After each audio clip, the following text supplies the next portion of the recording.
Hi guys! Today we are learning how to fix the cannot connect to App Store issue on App Store. First, unlock your iPhone and swipe down from the top.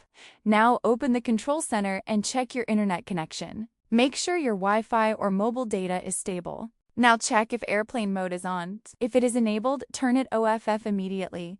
This will reconnect your network properly. After that, try opening the App Store again. Now check if your VPN is on. If it is active, turn it off because VPN can block App Store connection.